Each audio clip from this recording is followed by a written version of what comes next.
مجاہدہ بھی دشوار نہ ہو، پھر یہ سب یکجا ہو جائیں تو اندازہ کیا جا سکتا ہے کہ ان کے خلاف جدوجہد کرنا کتنا دشوار ہوگا۔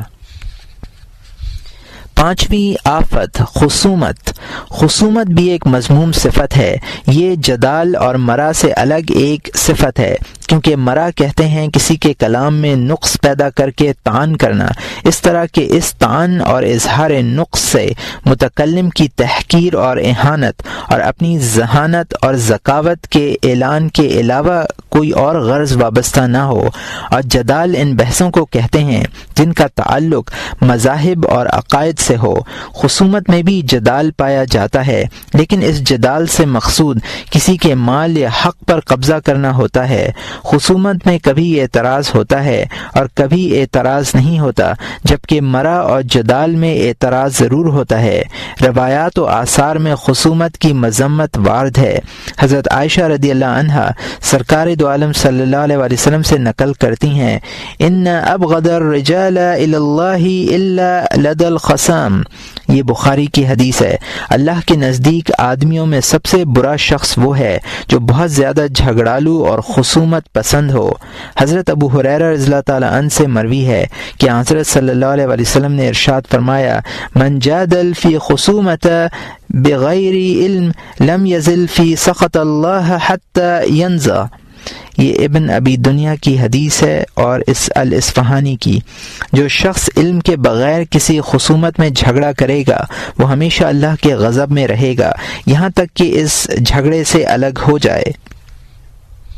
ایک بزرگ فرماتے ہیں کہ خصومت سے بچو، اس لیے کہ خصومت دین کو تباہ و برباد کرتی ہے۔ کہتے ہیں کہ متقی اور پرہیزگار آدمی جھگڑا نہیں کرتے۔ ابن قتیبہ رحمۃ اللہ علیہ کہتے ہیں کہ میں ایک جگہ بیٹھا ہوا تھا، بشر ابن عبداللہ بن ابی بکرہ ادھر سے گزرے تو مجھے وہاں بیٹھا دیکھ کر پوچھنے لگے، یہاں کیوں بیٹھے ہو؟ میں نے عرض کیا، ایک خصومت کی وجہ سے جو میرے اور میرے چچا زاد بھائی کے درمیان چل رہی ہے۔ انہوں نے فرمایا کہ تیرے باپ کا مجھ پر ایک احسان ہے، میں اس کا بدلہ چکانا چاہتا ہوں۔ یاد رکھ، خصومت سے زیادہ بری چیز کوئی دوسری نہیں ہے۔ یہ دین کو ضائع کرتی ہے، جبین شرافت کو داغدار کرتی ہے، اس سے زندگی کا لطف ختم ہو جاتا ہے اور دل ذکر و فکر میں لگنے کے بجائے خصومت کی الجھنوں میں پھنس کر رہ جاتا ہے۔ قتیبہ رحمۃ اللہ علیہ کہتے ہیں کہ میں بشر ابن عبداللہ کی یہ نصیحت سن کر جانے کے لیے کھڑا ہوا۔ میرے حریف نے کہا، کہاں چلے؟ میں نے جواب دیا، اب میں تجھ سے خصومت نہیں کروں گا۔ اس نے کہا، خصومت ترک کرنے کا مطلب یہ ہوا کہ تو نے میرا حق تسلیم کر لیا ہے؟ میں نے کہا، نہیں، حق تو تسلیم نہیں کیا، البتہ میں حصول کے مقابلے میں عزت نفس کی حفاظت کرنا زیادہ ضروری سمجھتا ہوں۔ اس نے کہا، اگر یہی بات ہے تو میں بھی اپنی ضد چھوڑتا ہوں اور یہ چیز تجھے دیتا ہوں، اور یہ تیرا حق ہے اور اب میں اس کا مدعی نہیں ہوں۔ یہاں یہ کہا جا سکتا ہے کہ اگر کسی انسان کا دوسرے پر کوئی حق ہو اور وہ اسے دینے پر رضامند نہ ہو تو اسے حاصل کرنے کے لیے خصومت ضرور کرنی چاہیے، خواہ ظالم کتنا ہی ظلم کیوں نہ کرے۔ آپ خصومت کو مطلقاً برا کہہ رہے ہیں، بتلائیے اپنے حق کے لیے خصومت کرنے کا کیا حکم ہے اور آپ اس کی مذمت کس طرح کر سکتے ہیں؟ اس کا جواب یہ ہے کہ ہر خصومت کی مذمت نہیں کرتے، بلکہ مذموم صرف وہ خصومت ہے جو باطل پر مبنی ہو یا بغیر علم کے کی جائے، جیسے وکیل یہ جانے بغیر کہ حق کس کی طرف ہے کسی ایک فریق کی طرف سے لڑا کرتے ہیں۔ اس طرح وہ خصومت بھی مذموم ہے جس میں اپنا حق طلب کیا جائے، لیکن جس قدر حق واجب ہے اس پر اکتفا نہ کیا جائے، بلکہ زیادہ سے زیادہ دشمنی اور عداوت کا مظاہرہ کیا جائے۔ مقصد اپنا حق حاصل کرنا نہ ہو بلکہ مخالف کو ایذا پہنچانا ہو۔ وہ خصومت بھی مذموم ہے جس میں ایذا دینے والے الفاظ استعمال کیے جائیں، حالانکہ اپنا حق ظاہر کرنے اور اپنی دلیل کو مضبوط بنانے کے لیے ان الفاظ کی ضرورت نہ ہو۔ وہ خصومت بھی مذموم ہے جو بظاہر اپنا حق حاصل کرنے کے لیے ہو، لیکن حقیقت میں اس کے ذریعے حریف کی تذلیل اور توہین مقصود ہو اور اس کا محرک محض بغض و عناد ہو۔ بعض لوگ اپنے گندے مقاصد چھپاتے ہیں اور بعض لوگ اس کا برملا اعتراف بھی کر لیتے ہیں، کہ ان کا مقصد حق حاصل کرنا نہیں ہے بلکہ اپنے حریف کو نیچا دکھانا ہے۔ میرا حق اتنا معمولی ہے کہ اگر اسے حاصل بھی کر لوں تو کوئی خاص فائدہ نہ ہو، بلکہ اگر اسے کسی کنویں میں بھی پھینک دوں یا آگ کی نظر کر دوں تب بھی مجھے کوئی پرواہ نہ ہو۔ اس طرح کی تمام خصومتیں انتہائی مذموم ہیں۔ ہاں، اگر مظلوم اپنے دعوے کو شریعت کے بتلائے ہوئے طریقے کے مطابق مدلل کرے، نہ اس میں دشمنی ہو، نہ مبالغہ ہو، نہ عناد کا جذبہ ہو اور نہ تکلیف پہنچانے کا مقصد ہو، تو اس کا یہ عمل حرام نہیں ہے۔ لیکن یہ بھی اس صورت میں ہے جبکہ خصومت کے بغیر اپنا حق حاصل کرنا ممکن نہ رہے۔ اگر کوئی شخص لڑے بغیر اپنا حق لے سکتا ہو تو اس کے لیے بہتر یہی ہے کہ وہ خصومت کا راستہ اختیار نہ کرے، اس لیے کہ خصومت میں زبان کو حد اعتدال پر قائم رکھنا مشکل ہے۔ خصومت سے دلوں میں کینہ پیدا ہوتا ہے اور غصے کی آگ بھڑک اٹھتی ہے، اور جب آدمی مشتعل ہو تو اس سے یہ توقع نہیں کی جا سکتی کہ وہ شریعت کی پابندی کرے گا۔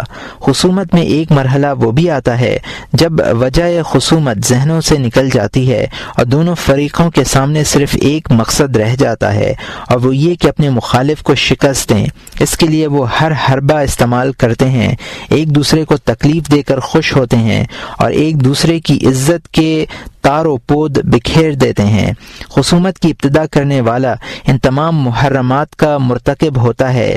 اگر کسی شخص نے بہت زیادہ احتیاط بھی کی تو یہ ممکن ہے کہ وہ ان محرمات سے بچا رہے، لیکن اس کے لیے یہ ممکن نہیں کہ وہ دل کو پرسکون رکھ سکے۔ جب تک خصومت چلتی رہے گی دل پریشان رہے گا، یہاں تک کہ نماز میں بھی یہی خیال آئے گا کہ کسی طرح حریف پر غالب آ جاؤں۔ خصومت سے فتنہ و شر کو شہ ملتی ہے۔ یہی حال مرا اور جدال کا ہے، ان دونوں سے بھی شر جنم لیتا ہے۔ بہتر یہی ہے کہ شر کے دروازے بند رہیں، صرف ضرورت کے وقت کھولے جائیں تاکہ زبان اور دل دونوں خصومت کے لوازم اور اثرات سے محفوظ رہیں، اور یہ امر انتہائی مشکل ہے۔ یہ صحیح ہے کہ جو شخص اپنے حق کے لیے شرعی حدود کی رعایت کے ساتھ خصومت کرتا ہے وہ گناہگار نہیں ہوتا، لیکن تارک اولی ضرور ہوتا ہے، بشرط یہ کہ اس کے پاس مال کی اتنی مقدار موجود ہو کہ وہ اپنے حق سے بے نیاز رہ سکے۔ خصومت، مرا اور جدال کا ادنا شر یہ ہے کہ آپس میں اچھی طرح بات کرنے کی روایت ختم ہو جاتی ہے، حالانکہ حسن کلام حسن معاشرت کا جز ہے اور قابل ثواب عمل ہے۔ حسن کلام کا ادنا درجہ یہ ہے کہ مخاطب کی رائے سے اتفاق کرے۔ خصومت، مرا اور جدال میں تو سخت کلامی ہوتی ہے، ایک دوسرے کو احمق اور جاہل ٹھہرایا جاتا ہے۔ ان حالات میں خوش کلامی کی توقع ہی فضول ہے، حالانکہ خوش کلامی کے متعلق سرکار دو عالم صلی اللہ علیہ وسلم ارشاد فرماتے ہیں، یمکنکم من الجنہ طیب الکلام والطعام الطعام۔ یہ طبرانی کی حدیث ہے جس کو جابر رضی اللہ تعالیٰ عنہ نے بیان کیا ہے۔ تمہیں جنت میں خوش کلامی سے اور کھانا کھلانے سے جگہ ملے گی۔ اللہ تعالیٰ کا ارشاد ہے، وَقُولُوا لِلنَّاسِ حُسْنًا، پارہ نمبر 1 رکوع نمبر 10 آیت نمبر 83، اور لوگوں سے بات اچھی طرح کہنا۔ حضرت عبداللہ ابن عباس رضی اللہ تعالیٰ عنہ فرماتے ہیں کہ اگر خدا تعالیٰ کی مخلوق میں سے کوئی شخص تمہیں سلام کرے تو جواب میں تم بھی سلام کرو، اگرچہ وہ مجوسی ہی کیوں نہ ہو۔ اس لیے اللہ تعالیٰ فرماتے ہیں، اذا حییتم بتحیۃ فحیوا باحسن منہا، پارہ نمبر 5 رکوع نمبر 8 آیت نمبر 86، اور جب تم کو کوئی سلام کرے تو تم اس سے اچھے الفاظ میں سلام کیا کرو۔ حضرت عبداللہ ابن عباس رضی اللہ تعالیٰ عنہ نے یہ بھی فرمایا کہ اگر فرعون بھی مجھ سے کوئی اچھی بات کرے تو میں اسے بھی اچھا ہی جواب دوں۔ حضرت انس رضی اللہ تعالیٰ عنہ روایت کرتے ہیں کہ سرکار دو عالم صلی اللہ علیہ وسلم نے ارشاد فرمایا، ان فی الجنۃ لغور فیرا ظاہرها من باطنها وباطنها من ظاہرها اعداها اللہ تعالی لمن اطعم الطعام والآن الکلام۔ یہ ترمذی کی حدیث ہے۔ جنت میں ایسے مکانات بھی ہیں جن کے باہر سے اندر کا منظر اور اندر سے باہر کا منظر صاف نظر آتا ہے۔ اللہ تعالیٰ نے یہ مکانات ان لوگوں کے لیے تیار کیے ہیں جو کھانا کھلاتے ہیں اور گفتگو میں نرمی اختیار کرتے ہیں۔ مروی ہے کہ حضرت عیسیٰ علیہ السلام کے قریب سے ایک خنزیر گزرا، آپ نے اس سے کہا سلامتی کے ساتھ گزر جا۔ لوگوں نے عرض کیا آپ اس ناپاک جانور سے ایسا فرماتے ہیں؟ اس نے جواب دیا مجھے یہ اچھا نہیں لگتا کہ میری زبان برائی کی عادی ہو جائے۔ حضرت صلی اللہ علیہ وسلم نے ارشاد فرمایا الکلمۃ الطیبہ صدقہ، یہ مسلم کی حدیث ہے جس کو ابو ہریرہ رضی اللہ تعالیٰ عنہ نے روایت کیا ہے۔ اچھا لفظ بولنا بھی صدقہ ہے۔ ایک حدیث میں ہے اتقوا النار ولو بشق تمر فإن لم تجدوا فبکلمۃ طیبہ، یہ بخاری و مسلم کی حدیث ہے جس کو عدی بن حاتم رضی اللہ تعالیٰ عنہ نے روایت کیا ہے۔ آگ سے بچو اگرچہ چھوارے کا ایک ٹکڑا دے کر، یہ نہ ملے تو کوئی اچھا لفظ بول کر۔ حضرت عمر رضی اللہ تعالیٰ عنہ ارشاد فرماتے ہیں کہ نیکی ایک آسان عمل ہے اور وہ یہ کہ خندہ پیشانی سے پیش آؤ اور نرم گفتگو کرو۔ کسی دانشور کا قول ہے کہ نرم گفتگو دلوں سے کینے کا میل دھو دیتی ہے۔ ایک عقل مند کا کہنا ہے کہ اللہ تعالیٰ کسی کلام سے ناراض نہیں ہوتا بشرط یہ کہ اس کے پاس بیٹھنے والا خوش رہے۔ بہرحال اچھی گفتگو کرنے میں بخل سے کام نہ لینا چاہیے، شاید اللہ تعالیٰ اس کے بدلے میں نیکوکاروں کا ثواب عطا کر دیں۔ یہ تمام گفتگو خوش کلامی کے متعلق ہے، اور خوش کلامی خصومت، مرا اور جدال کی ضد ہے۔ ان تینوں میں جو کلام کیا جاتا ہے وہ ناپسندیدہ، تکلیف دہ، اشتعال انگیز ہے۔ اللہ تعالیٰ ہمیں خوش کلامی سے پیش آنے اور بد کلامی سے بچنے کی توفیق عطا فرمائے۔ چھٹی آفت فصاحت